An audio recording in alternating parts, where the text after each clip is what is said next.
동향이라는 것은 우리가 통계를 보고 나서 이것을 어떻게 우리가 이렇게 볼 것인가. 다른 말로 표현하면 하나님께서 우리에게 지금 뭘 보여주고 계신가를 저희들이 종합을 해보는 것입니다. 그리고 나서 전략이 필요하겠죠.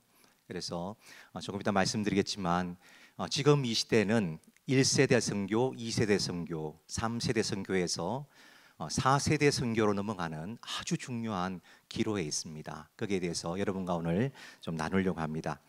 시간이 50분인데 제가 받은 것은 사실은 현황일 뿐입니다. 그렇지만 통계 자료만 이렇게 본다는 것은 큰 의미가 없는 것 같아서 여러분과 이 귀한 시간에 동향과 전략까지 우리 같이 한번 보려고 하도록 하겠습니다. 그래서 앞부분은 제가 좀 빨리 지나가려고 합니다.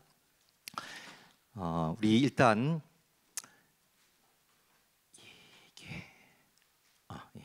지금 전 세계 인구는 80억 정도 되어집니다. 우리가 한 20년이 더 있으면 지구 인구는 100억 정도까지 이렇게 올라가게 되어집니다. 자, 80억 가운데 여러분 여기 파이에 있는 25%는 뭘까요? 25%는 4에서 14세 아이들 말하는 것입니다. 특별하게 이렇게 해놓은 것은 4에서 14세 아이들이 가장 복음을 받기가 좋은 그런 세대이기 때문입니다. 저 아이들이 지금 전 세계 25% 있습니다. 그래서 교육 선교가 참 중요하다라는 것을 말씀을 드리는 것입니다. 지금 414 운동하잖아요, 그죠? 4에서 14세 아이들이 특별히 중요하기 때문에 그 운동을 하는 것입니다. 자, 그다음 통계를 보시면 지금 하나님께서 지금 인구를 창세 이후에 가장 많이 이동시키고 계십니다. 특별히 도시로 이동을 시키고 계신 것을 볼 수 있습니다. 지금 전 세계 도시 인구는 46억, 그러니까 절반이 조금 넘죠, 그죠? 그런데 2045년이 되어지면 전 세계 75%가 도시에 살게 되어집니다. 그러니까 도시가 중요할까요, 안 할까요? 중요하죠. 그런데 옛날에 우리가 전 세계 우리 선교사님들이 무슨 운동을 하셨는가 하면 관문도시 전략이라는 그 운동을 하셨습니다. 미전도 종족 운동의 하부 전략이라고 할 수 있습니다.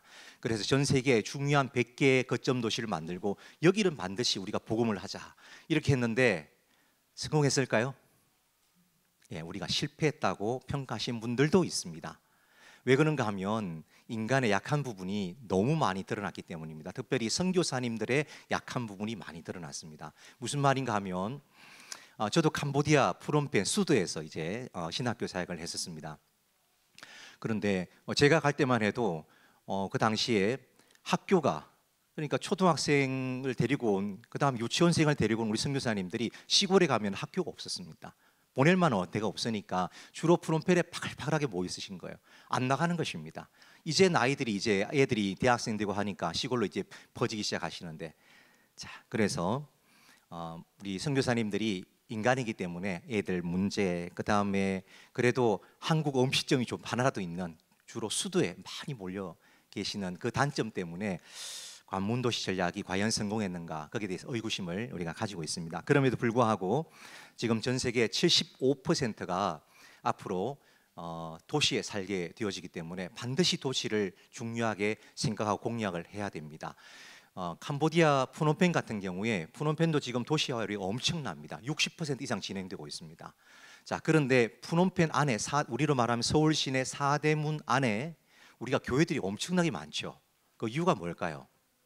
더군다나 큰 교회가 많죠. 우리는 그 비싼 땅에 왜 큰 교회가 많을까요?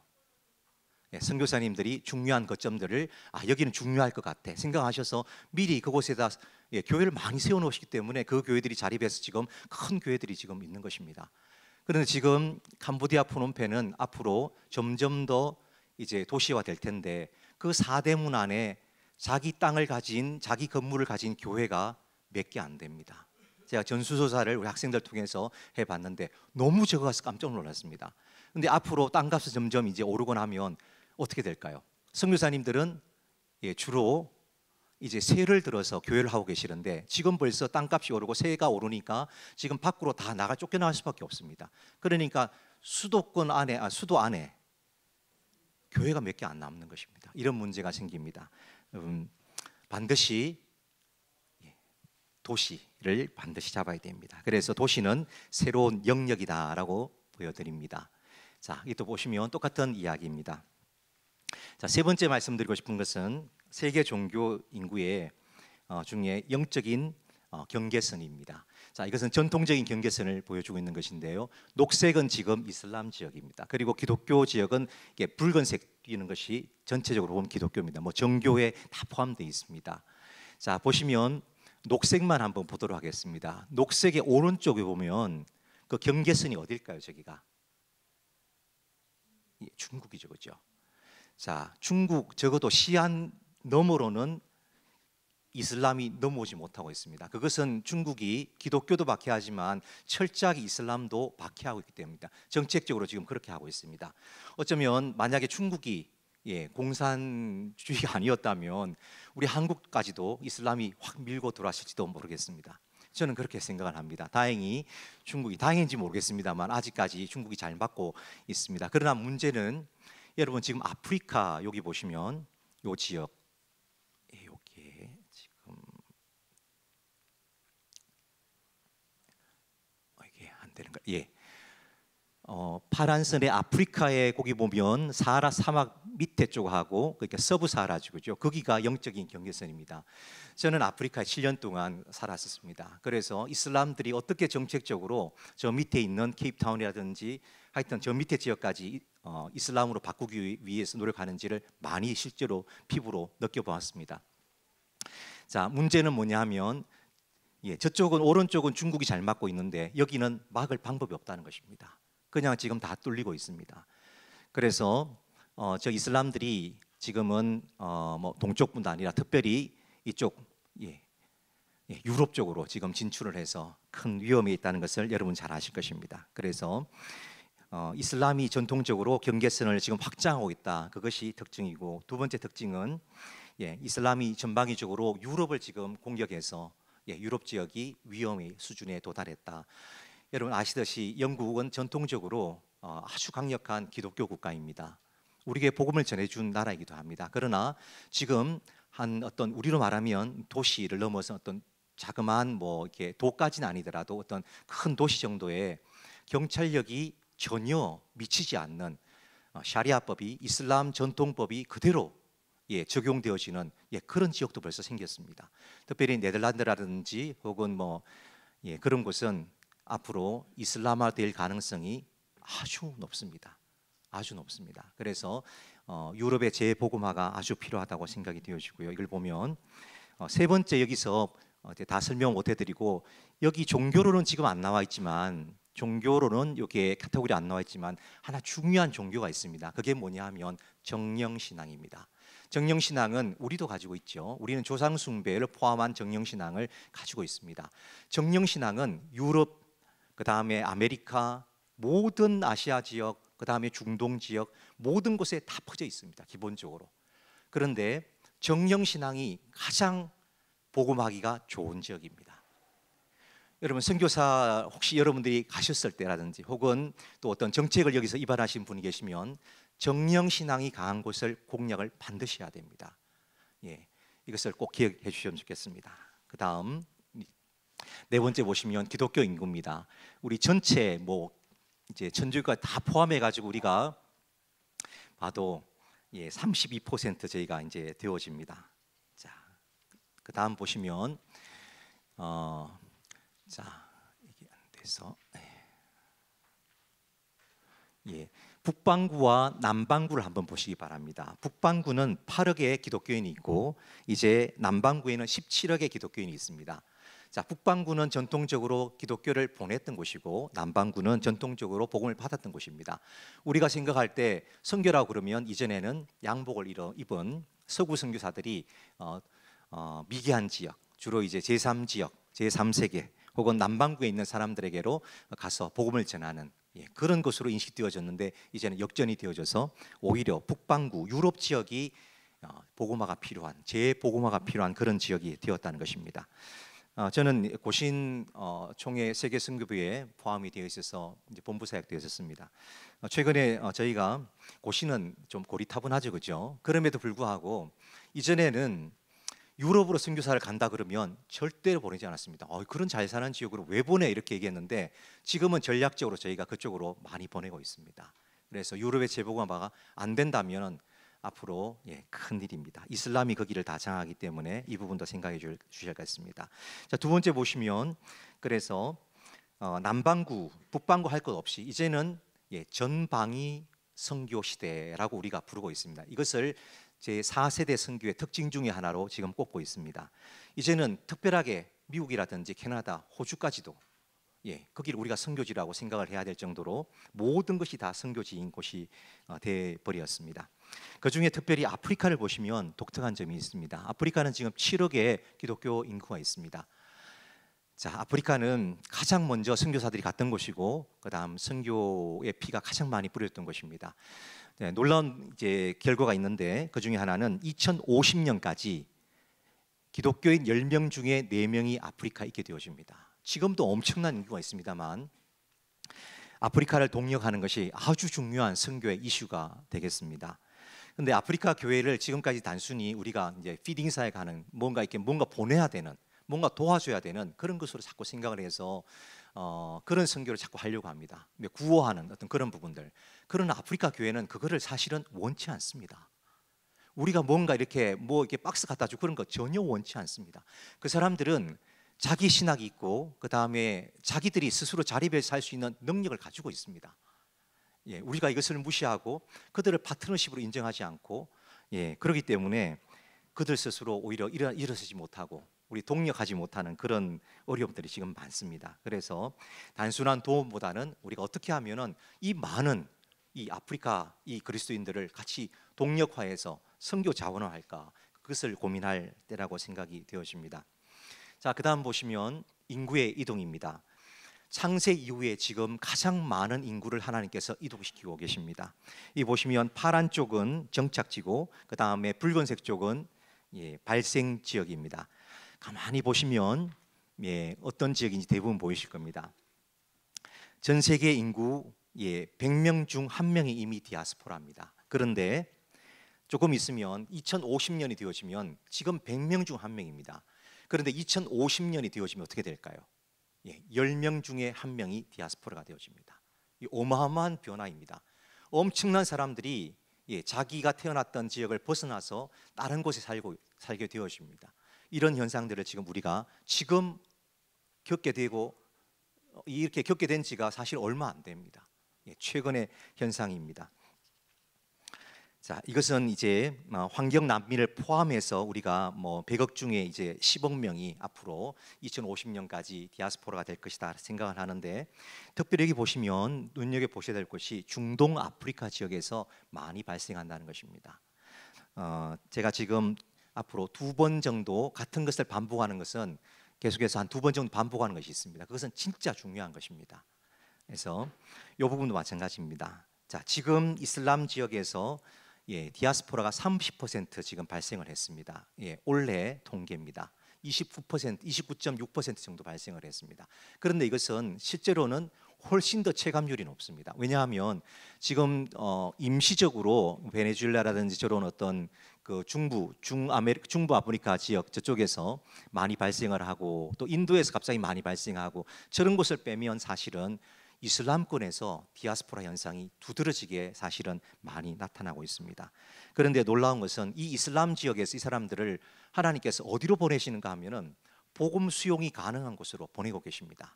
뒤에 조금 더 설명드리겠지만 지금 저희가 눈독을 들이고 있는 것은 여러분 지금 저희 그 고신총회 세계선교부에서 KPM이라고 부릅니다. 거기서 이란의 선교사 1명을 4년 전에 파송했는데 아직까지도 터키에서 대기하고 있습니다. 들어가지 못하고 있습니다. 지금 있는 사람도 거의 다 쫓겨나왔습니다.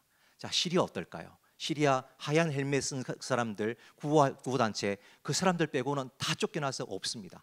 그런데 놀라운 것은 그 사람들이 어디로 갈까요? 그 사람들이 지금 전쟁 중에 있는 레바논이라든지 요르단이라든지 혹은 이집트라든지 그런 쪽으로 흩어졌는데, 희한한 것은 이 사람들이 자국민들을 전도를 하면 다 추방시킵니다. 그래서 한국 선교사가 요르단에서 자국민들을 전도를 하잖아요. 다 추방 대상입니다. 그러나 요르단에 온 이 난민들을 대상으로 같은 이슬람인데도 불구하고 아무리 전도를 해도 그냥 가만히 둔다는 것입니다. 그래서 이것을 통계를 대충 내봤습니다. 지금은 정확하게 통계를 낼 수 없었지만은 약 90% 이상 이들이 복음을 들을 수 있는 곳으로 지금 하나님께서 이슬람을 옮겨놓고 계시다는 사실입니다. 이런 놀라운 현상을 지금 우리가 보고 있습니다. 이게 2011년 이후입니다. 그러니까 이제 얼마 안 되는 이 어간 동안 하나님께서 하시는 일들입니다. 자, 2050년까지 그럼 세계 종교는 어떻게 될 것인가? 간단하게만 보시면 기독교와 이슬람이 거의 같아지게 되어집니다. 기독교는 보시면 지금이나 2050년이나 거의 같습니다. 성장이 거의 안 되는 그런 것을 보시고, 그 다음에 이슬람은 어떻게 될까요? 저 위쪽에 이슬람이죠, 그죠? 예, 녹색 이슬람인데 지금 23%인데 저 위에 30%, 거의 기독교와 비슷해집니다. 저 기독교는 이슬람, 동방정교 다 포함하는 것입니다. 그러니까 우리 개신교만 보면은 우리보다 훨씬 더 많아지게 됩니다. 자, 그 다음 보시면 여러 가지 도표가 나와 있는데 지금 해외 선교사는 약 44만 명 되어지고 약 22억 정도 아직 복음을 전혀 들어보지 못한 사람이라고 추산이 되어집니다. 자, 제가 보여드리고 싶은 것은 기독교 재정 부분입니다. 자, 우리 기독교인들에게 작년 한 해 동안 얼마만한 물질을 주셨을까요?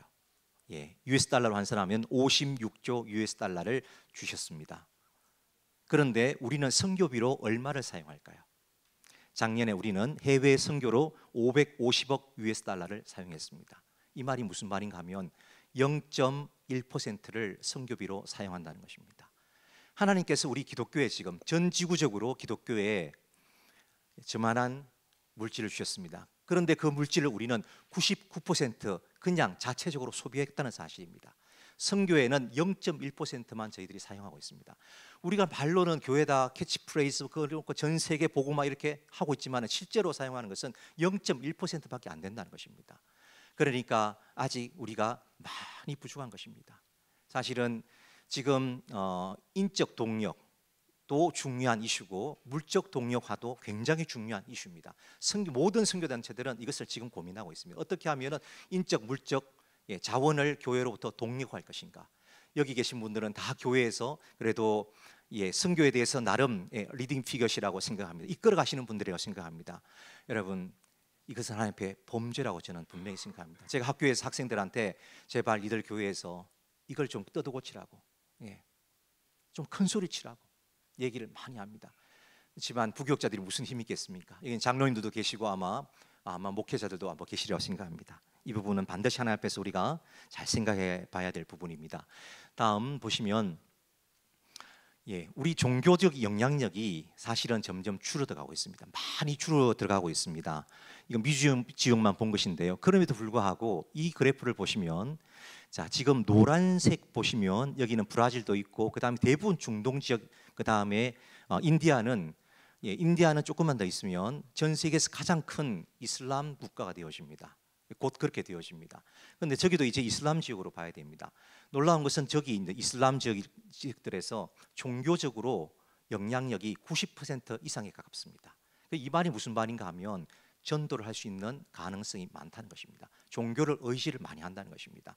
유럽이 그 재복음화가 힘들다 그런 우리 추측을 하고 있는데 그 이유가 뭐냐하면 종교에 관심 자체가 없습니다. 무신론화 되어가고 있는 그것이 문제이고 이 중동 지역 이런 데서는 굉장히 종교에 관심이 많습니다. 뒤에 언택트 선교를 제가 말씀드릴 텐데 어마어마합니다. 이 사람들은 우리가 보통 이란 지역에 지금 이란에 저 사람들이 무슨 복음을 받을까 싶은데 그렇지 않습니다. 복음을 뿌렸을 때 그들이 엄청나게 반응해 온 것을 우리가 지금 보고 있습니다. 자, 그 다음 또 보시면 종교 박해 추세입니다. 자, 지금 203개의 국가가 있습니다. 지구상에는. 그런데 57개 국가가 비자를 주지 않고 종교 박해라는 지역입니다. 이게 지금 조금씩 이렇게 늘어가고 있습니다. 계속해서 늘어가리라고 지금 추산을 하고 있습니다. 4분의 1에 해당하는 그런 국가들이 선교사를 받지 않고 있고 이 국가들은 대부분 우리가 선교사를 보내야 되는 그런 국가들입니다. 그래서 전문인 선교사 필요성이 점점 커지고 있습니다. 그래서 시니어 선교사들 가운데 여러분 전문인 선교사로 많이 나가셔야 됩니다. 그 다음에 총체적인 선교가 반드시 필요한, 다시 말해서 목회자 선교사 1명 있으면 시니어 선교사 혹은 전문인 선교사가 9명이 필요한 그런 시대가 된다는 것입니다. 꼭 그렇게 되어야 됩니다.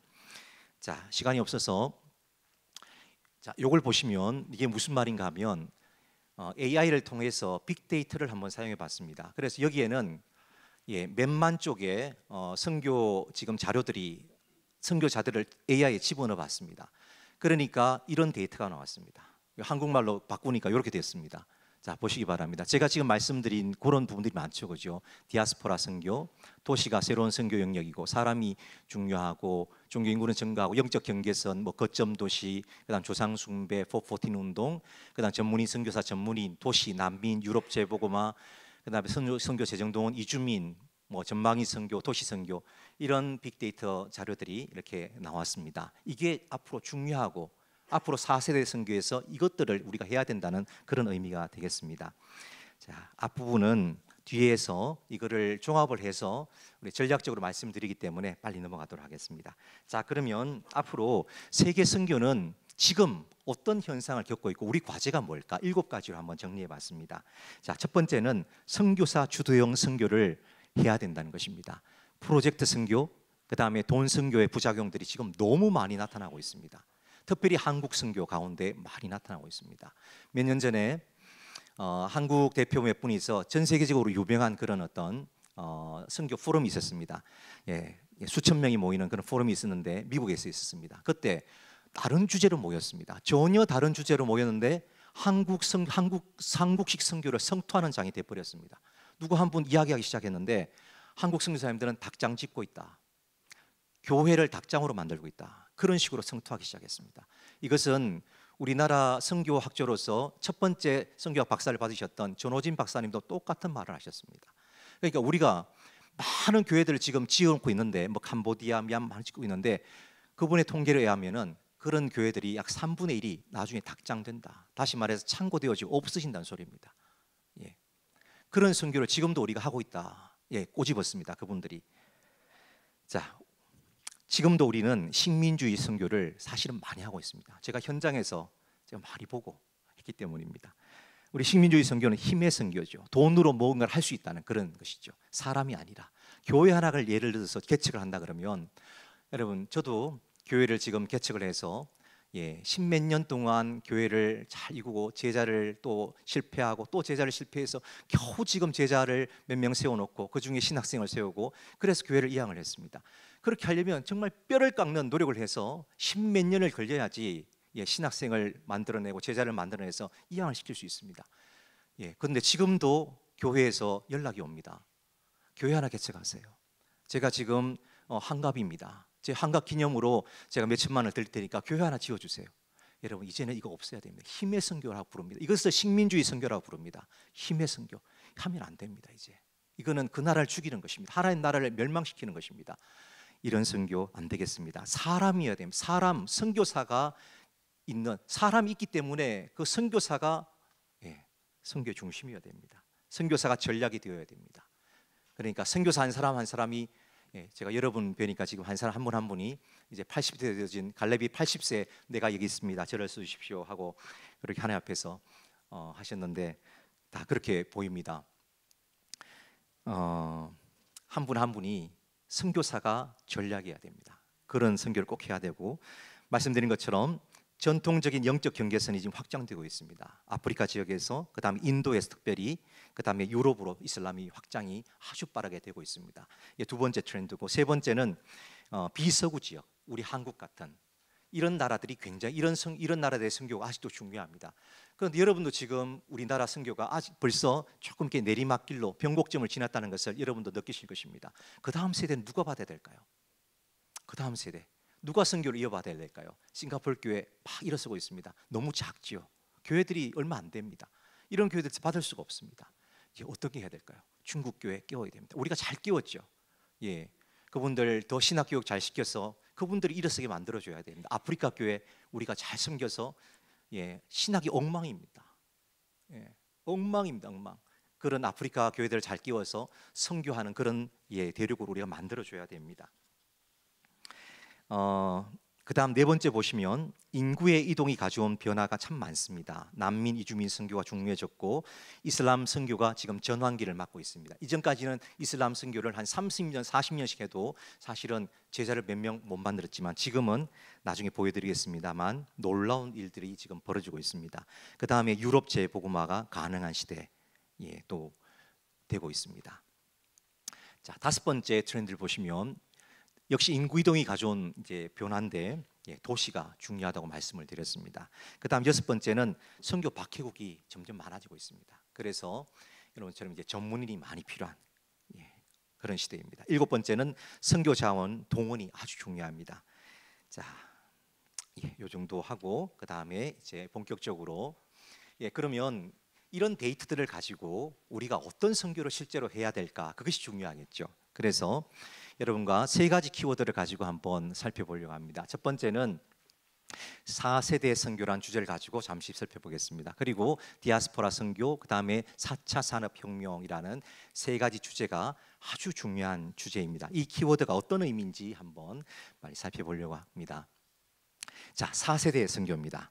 4세대 선교라는 것은 여러분 지금 1세대 선교는 해안선, 2세대 선교는 내륙 지역 선교, 3세대 선교는 미전도 종족으로 여러분 잘 알고 계십니다.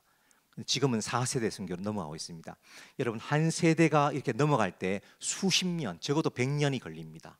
그러니까 지금 우리가 알지 못하는 사이에 아주 중요한 선교의 변화를 사실은 겪고 있는데 제가 오늘 말씀드릴 이 부분들이 사실은 교회까지 이렇게 내려가야 됩니다. 지금 이것은 서구 단체들은 이미 20년, 30년 전에 이것을 예측을 하고 이미 시행하고 있습니다. 전략적으로 시행하고 있는데 우리는 사실 선교 행정이 좀 늦습니다. 한국이 아직 교회까지 내려가지 않았습니다.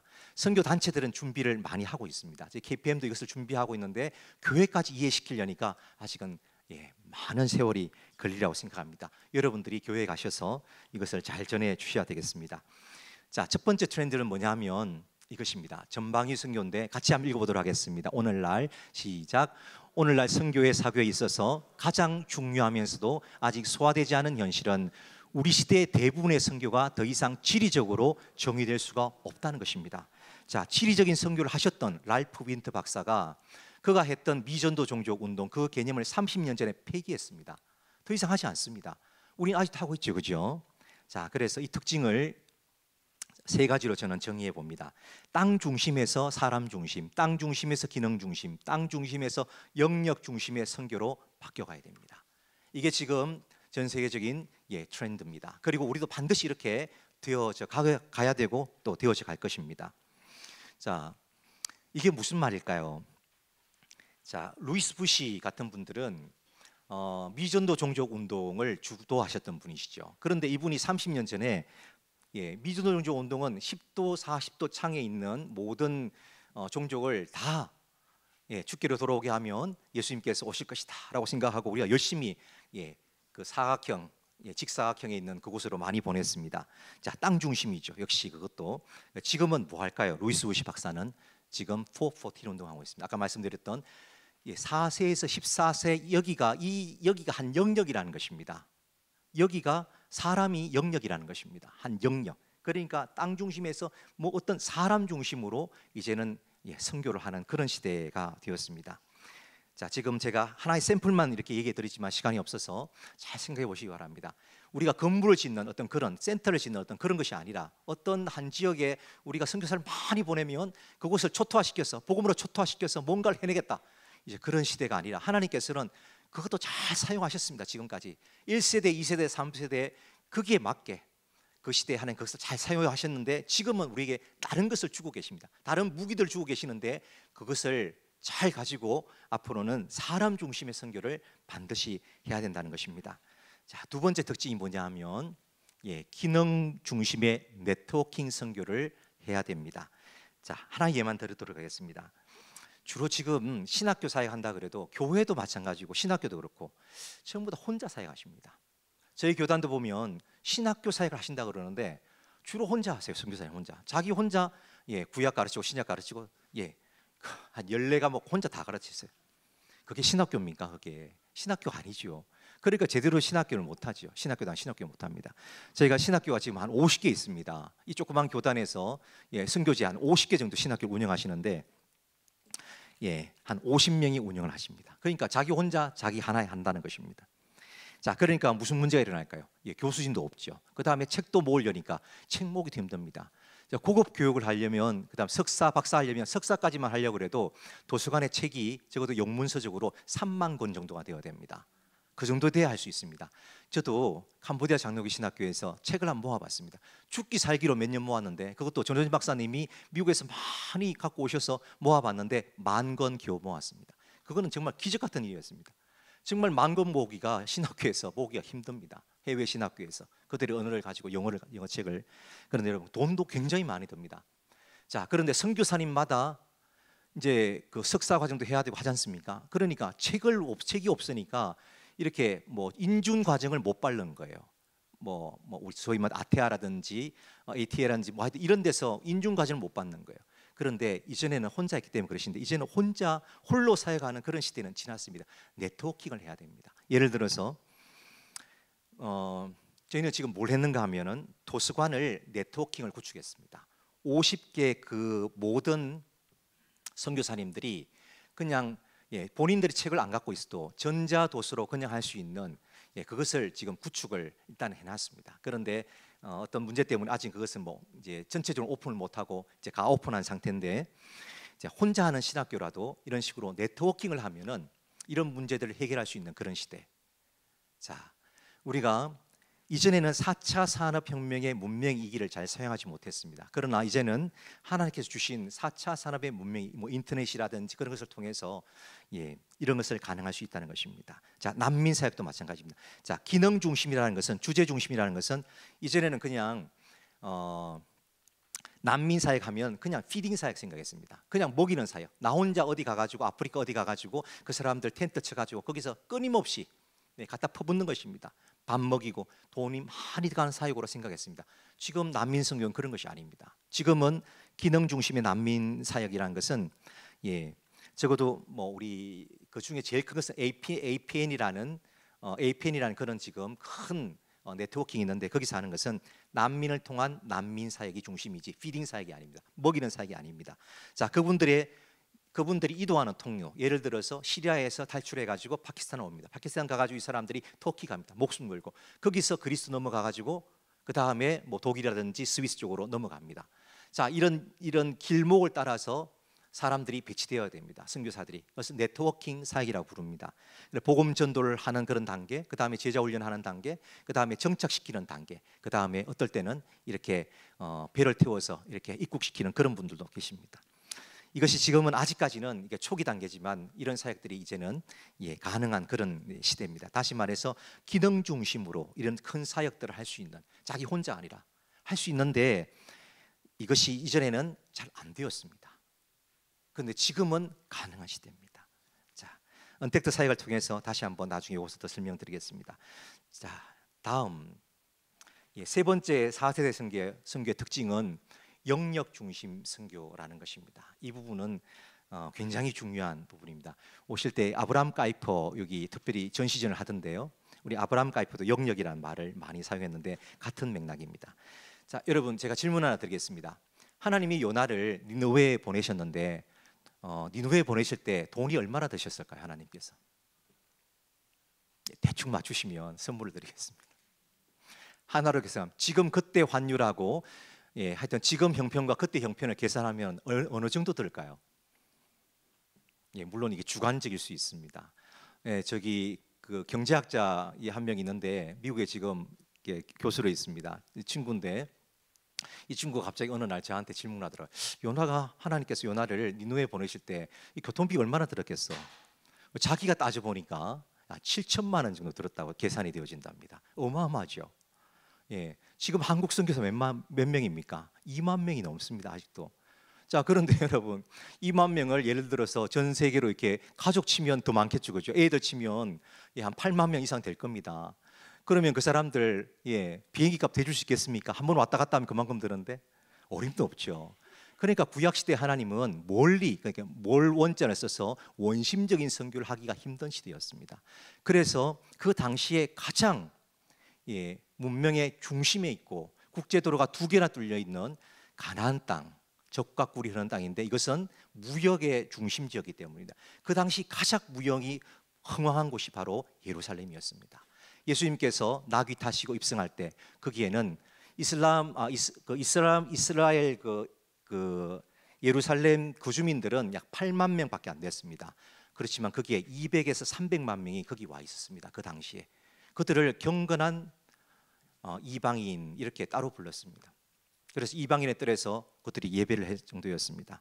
자, 그 사람들이 어떻게 생겼을까요? 이스라엘 사람들이, 하나님 믿는 사람들이 신앙의 뒷꼭지를 보여주면서 가만히 있어도 이 세상의 모든 문명권에서 사람들이 왔다 갔다 하는 것입니다. 얼마나 많이 왔습니까?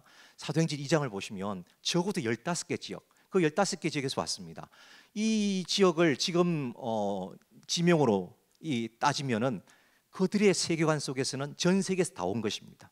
이렇게 많은 나라의 사람들이 왔다 갔다 하면서 가만히 있는데도 하나님을 알 수 있도록 그렇게 구심적인 선교를 하나님께서 하셨습니다. 그런데 지금 아까 보셨던 것처럼 지금 이 시대 적어도 2000년, 2010년 그어감부터 시작해가지고 하나님께서 이 지구상의 인구를 지금 어마어마하게 창조 이후에 많이 이동을 시키고 계시고 이제 2050년이 되어지면 전 인구의 10분의 1이 이동을 한다는 사실입니다. 왜 그럴까요? 이 난민 디아스포라 우리 강의들 많이 들어보셨기 때문에 그 이유들은 잘 아실 것입니다. 구원의 특별한 하나님의 계획이 있으면 하나님은 이동을 시키셨습니다. 아브라함을 밑으로 이집트로 이동시켰다든지 하여튼 이런 일들을 하셨습니다. 자, 그 일이 지금 일어나고 있다는 것입니다. 그것도 대규모로 한 번도 없었던 일이 지금 일어나고 있습니다. 그래서 다시 한번 구심적인 선교. 내가 가만히 있어도 예멘 사람들이 와요. 한 번도 예멘 사람들 본 적도 없는데 우리나라에 온다는 것입니다. 이라크 사람들 본 적도 없는데, 이란 사람 본 적도 없는데, 선교사는 못 보내는데 자기들이 지발로 찾아온다는 것입니다. 우리에게 와서 그들을 선교할 수 있는 그런 시대가 되었습니다. 자, 그래서 여기서 밸런스란 말, 선순환이란 말을 썼는데 여러분 무슨 말인가 하면 우리에게 보내준, 원래 하나님께서 보여주신 선교의 모델은 구심적인 선교입니다. 가만히 있어도 자기들이 찾아와서 복음을 들을 수 있도록 내 삶을 보여주는 선교, 그것을 하도록 하셨습니다. 자, 그런데 자기 삶 속에서 하나님 나라를 잘 보여주고 하나님을 드러내고 이런 경험이 있는 사람들은 해외 선교로 가야 됩니다. 이런 분들 가운데서 우리 옛날 말 가운데 여기서 새는 바가지 저기서 안 새고, 여기서 새는 바가지 저기서 안 새고, 여기서 바가지 새면 저기서 바가지 샌다, 이런 말이 있습니다. 자, 우리가 여기서 영적으로 바가지가 안 새는 분들이, 다시 말해서 하나님 나라를 여기서 경험해 본 사람들이 선교사로 많이 가는 그런 선순환이 이루어지는 그런 시대가 되어야 되겠습니다. 자, 이거는 참 중요한 주제인데 제가 이거 하면은 한 4시간 정도 해야 될 거를 3분 만에 말씀을 드렸습니다. 자, 디아스포라입니다. 두 번째 키워드는 디아스포라입니다. 여러분 이것은 너무 잘 아시는 부분이라서 빨리 또 넘어가도록 하겠습니다. 자, 첫 번째는 말씀드린 대로 2050년이 되어지면 지금은 20년에 2억 8천만의 지금 디아스포라가 생겼습니다. 지금은 아직도 환경 디아스포라 많이 없습니다. 그런데 2050년이 되어지면 10억입니다. 100억 인구 중에 10억이 디아스포라가 되어집니다. 하나님의 구원 계획입니다. 인류 역사상 한 번도 없던 일입니다. 그런데 이 대이동을 하는 걸 가만히 보니까 특별히 중동 아프리카 지역, 거기서 유독 많다는 것입니다. 이 지역이 유독 이슬람이라는 것입니다. 앞으로 더 많아질 것입니다. 퍼센테이지가 지금은 2020년으로 본다 그러면 약 8천만 명, 지금 러프하게 잡아서 1억 정도가 이슬람 지역에서 지금 이동을 시키고 있습니다. 와, 이슬람들이 1억 명이나 움마 공동체에서 나와서 지금 난민이 되어져서 그냥 흩어져 있는 것입니다. 우리나라도 오고 다른 데 흩어져 있는 것입니다. 이들이 얼마나 예수님을 잘 믿는지 모릅니다. 특별히 유럽 교회가 지금 재복음화가 중요한 이슈라고 그랬는데 독일의 어떤 교회는 지금 1,000명 이상 모입니다. 이전에 여기 한 20명 정도 앉아있던 교회입니다. 20명 정도 앉아있습니다. 할아버지 할머니 몇 명 앉아 계셨는데 이전에는 몇천 명 모인 큰 교회였습니다. 이제는 전기세도 못 내는 그런 교회가 아프리카 북쪽에서 올라오는 그 사람들을 향하여서 문을 열었습니다. 그리고 그들을 돌보기 시작하니까 지금 인산 이래로 몰려들고 있습니다. 그 교회가 지금 3분의 2 정도 찼습니다. 3분의 2 정도. 다 까만 사람들로 찼습니다. 아프리카 그리스도인들로. 또 그 가운데 많은 사람들은 이슬람이었습니다. 그 사람들이 교회를 지금 채우고 있습니다. 여러분, 유럽 복음한다 그래가지고 지금 우리가 거기서 교회 지어서 될 일이 아닙니다. 예. 지금 하나님께서 보여주시는 이런 난민을 통해서 유럽 복음화가 또 생각을 해봐야 될 그런 단계라고 생각합니다. 그리고 또 하나는 난민을 통한 난민 선교를 해야 됩니다. 난민 선교는 단순히 그냥 우리가 받아가지고 그냥 여기서 복음화 시키고 끝나는 것이 아니라 그들을 다시 자기 지역으로 보내는 그런 사역을 해야 됩니다. 이게 무슨 말인가 하면 여러분, 예멘 같은데 우리가 못 들어갑니다. 소말리아 못 들어갑니다. 그러나 이 사람들을 난민 사역을 해서 그들을 제자화시켜서 그들이 자기 지역으로 들어가서 그곳에서 교회를 개척하고 하는 그런 예들이 지금 많아지고 있습니다. 지금 한국에도 어떤 교회들은 지금 이 사역을 아주 앞장서 잘하고 있습니다. 우리가 선교사를 그곳에 못 보내는 대신에 지금 시리아라든지 예멘 이런 곳에 여기서 복음을 잘 훈련시키고 신학교육까지 시켜가지고 불타는 그들을 자기 민족으로 보내가지고 그곳에서 목숨을 걸고 복음을 전하는 그런 교회들 지금 좋은 샘플들이 많이 생기고 있습니다.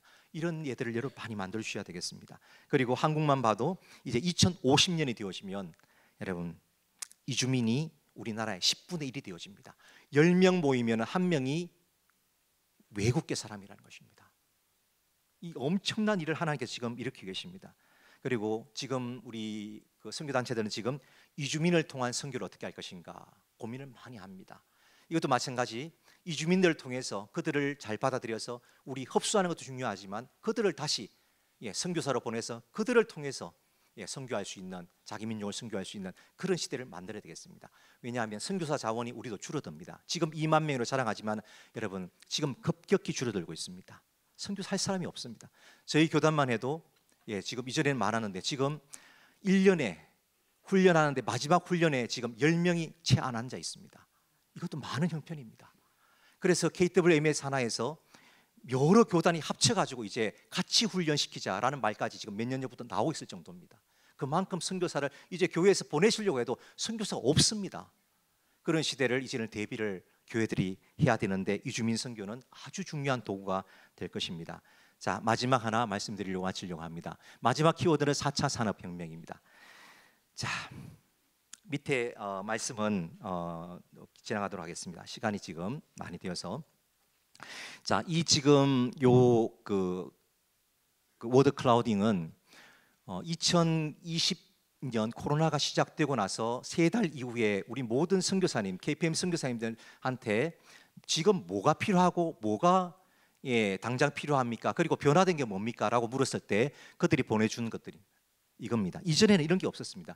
이전엔 단기팀 보내주세요. 그 다음에 뭐 교회 짓는데 또 뭐 필요합니다. 이런 것이었습니다. 주로. 그 다음에 신학교 사역 하는데 예를 들어서 누구 뭐 선교사 신학 교수 보내주세요. 뭐 이런 게 요청사항이었습니다. 그런데 보십시오. 지금 온라인 컨텐츠 그 다음에 무슨 물품, 교육, 기술 이런 것들입니다. 완전히 지금 현장에서는 이전과 다른 것들을 요구하고 있습니다. 4세대 선교, 4차 산업의 문명의 이기를 지금 선교사님들 이미 사용하고 있는데 교회들은 여전히 다른 것을 주고 있다는 사실입니다. 그들은 다른 것을 지금 요구하고 있는데 그렇다는 것입니다. 그 중에 하나만 보여드리겠습니다. 이 도표를 보시면 이것은 터키에 계신 김모모 선교사님, 성함은 이분이 실명을 거론하지 말라고 부탁을 받아서 김모모 선교사님인데 이분은 수십 년간 시리아 그 다음에 아프가니스탄 사역을 하셨는데 이슬람 사역을 하셨습니다. 제자를 몇 명 길렀을까요? 5명이 안 됩니다. 평생을 했는데 그만큼 힘듭니다. 그런데 지금 어떨까요, 여러분? 자, 이분은 언택트 선교라는 것을 지금 7년 8년 됐죠, 그죠? 하고 있는데 이게 뭐냐면 여러분 페이스북 있죠, 그죠? 거기 보면 페이스페이지라는 게 있습니다. 여기는 광고만 하는 것입니다. 주로 기업들이 하는데 여기다가 복음 영상 수가 10만 개가 있죠, 그죠? 예를 들어 10만 명에게 내가 남자, 여자 10세부터 30세까지 이게 체크를 할 수 있습니다. 이게 복음을 내가 이제 돈 주고 보내는 것입니다. 광고를 하는 것입니다. 어떤 지역에 시리아의 어떤 지역에 10만 명에 하겠다. 그러면 그것이 내가 일주일에 한 번 하겠다, 두 번 하겠다 이런 거에 따라서 돈이 책정이 되어집니다. 주로 일주일에 보면 많이 해도 10만 명씩 해도 일주일에 한두 번 해도 500불이 안 들어갑니다. 그런데 복음을 예를 들어서 영상으로 뿌리는 것입니다. 사형리라든지 이슬람의 잘못된 점 이맘들이 가르치는 그런 내용들을 이렇게 뿌리는 것입니다. 결과가 어떨까요? 자, 2월 달에 10만 명에게 복음을 전했습니다. 아프가니스탄에 보낸 것입니다. 지금 이 팀이 8개가 있는데 그 중에 한 팀이 아프가니스탄의 10만 명에게 한번 그냥 클릭하면 쭉 뿌려주는 것입니다. 10만 명의 복음을 보낸 것입니다. 몇 명이 리스판스를 했을까요? 복음을 내가 듣고 싶습니다라고 했을까요? 놀랍습니다. 2,000명이 답이 왔습니다. 물론 이 가운데는 뭐 이맘도 있고 뭐 스파이죠. 그 다음에 뭐 포르노 이런 것도 있고 그거를 이제는 걸러내는 기술이 있습니다. 걸러내서 자 350명 보시면 350명이 진짜 복음을 듣고 싶어하는 사람이었습니다. 놀랍죠. 우리는 전혀 생각을 못했습니다. 씨 뿌리는 방법이 달라진 것이죠. 이전에 우리가 가서 어디가 좋은 땅인지 가서 봐야 됐습니다. 그렇게 뿌렸는데 지금은 이제 그냥 무작위로 뿌리니까 이렇게 이슬람 지역에 많은 사람들이 복음을 갈급해하는지 몰랐던 것입니다. 그리고 나서 복음을 전했습니다. 실제로 사형리라고 전하고 그 다음에 350명에게 성경을 PDF로 전달하고 그 다음에 기존 신자 그 가운데 7명 있었고 새 신자 몇 명 그 달에 했습니까? 26명입니다. 어마어마하죠. 한 달 안에. 그 다음에 매달마다 지금 그렇고 이 5달 안에 지금 207명이 복음을 받아들였습니다. 자, 그래서 이것을 7년 동안 지금 하고 있는데 평균적으로 1.7%입니다. 그래서 지금 저희 KPM에도 이 팀이 7개를 만들었습니다. 만들어서 이런 식으로 운영하고 있는데 거의 비슷한 퍼센트 1.5%가 영접을 하고 그 다음에 줌으로 세례를 주고 그 다음에 지하 교회가 거기서 인터넷상에서 운영이 되어지고 이거 한번 보십시오. 이게 뭐냐면 이게 몇 주 전에 찍은 것입니다. 이건 가파도키아입니다. 이 지금 김모모 선교사님이 이 사람들은 시리아 사람들입니다. 그리고 이란 사람들입니다. 이 사람들을 여기에 옛날에 이 가파도키아 이 데린쿠유 혹시 가보신 계십니까? 지하 동굴 거기입니다. 거기에 피해 가지고 그 우리의 신앙의 선배들이 거기에서 신앙생활하고 신학교 세고 했던 것처럼 여기에 이 동굴에 모여 가지고 이분들이 숨어 가지고 신학교를 하고 있습니다. 이런 식으로 복음을 뿌려 가지고 이분들이 여기까지 와 가지고 신학생이 되어서 지금 이 신학교가 미국 인준받은 신학교입니다. 지지난주에 인준받았습니다. 이렇게까지 놀라운 일들을 해내고 있습니다. 터키 안에 이란 교회가 없는 주가 없습니다. 이 사역을 통해서 모든 주에 터키의 교회들이 이란 교회들이 다 세워졌습니다. 독립된 교회들입니다. 수백 명씩 모입니다. 어떤 교회는 1,000명이 넘습니다. 놀랍지 않습니까? 이전에는 전혀 없던 그런 현상들이 지금 일어나는 것입니다. 여러분, 하나님께서 이런 일들을 통해서 이슬람을 새롭게 하는 것을 우리가 볼 수 있습니다. 예전에 가지고 있었던 우리의 개념들을 이제 좀 바꿔야 되겠죠, 그렇죠? 그래서 조금 더 관심을 가지시고 여러분들 하신다면 놀라운 일들을 감당해 내시라고 생각합니다. 우리 시간이 지금 딱 됐는데 앞으로 시니어 영역에서 어떤 과제가 있는가 하면 영역 선교 살아셔야 되고 또 구심적 선교, 교회에서 이주민 선교 퍼실레이트가 되셔야 되고 이주민 선교 교회 개척 멤버도 될 수도 있고 전략적인 선교 동원가도 교회에서 되셔야 됩니다. 우리 지금 우리 앞에 계시는 우리 한승 교사님 이런 7이시죠. 이런 7, 8이신데 지금도 이 퍼실리티시지 않습니까? 예, 놀라운 일을 하고 계시죠. 하시면 됩니다. 또 해외 선교 지원 사역도 여러분 많이 할 수 있습니다. 여러분이 할 수 있는 거죠. 여러분 전문가 많으시지 않습니까? 그러니까 NGO라 기업 운영해야 됩니다. 왜냐하면 박해 지역이 점점 늘어가기 때문입니다. 목사 선교사들 지금 다 쫓겨나고 있습니다. 지금 쫓겨나 가지고 본부에서 다 지금 대기하고 있습니다. 언택트 선교 보셨죠? 여기서 참여할 수 있습니다. 만약에 관심 있으면 연락 주시면 제가 여러분 영어만 되셔도 할 수 있는 부분입니다. 정말 여기서 복음 전하고 그 사람들 이렇게 면담해 가지고 그런 교회 만들 수 있습니다. 그 다음에 전문인 자비랑 그리스도인으로서 장단기 해외 체류하면서 할 수도 있습니다. 이런 일들 여러분 꼭 감당해내시는 갈렙 같은 우리 용사 다 되시기를 주의 이름으로 부탁드리겠습니다. 감사합니다.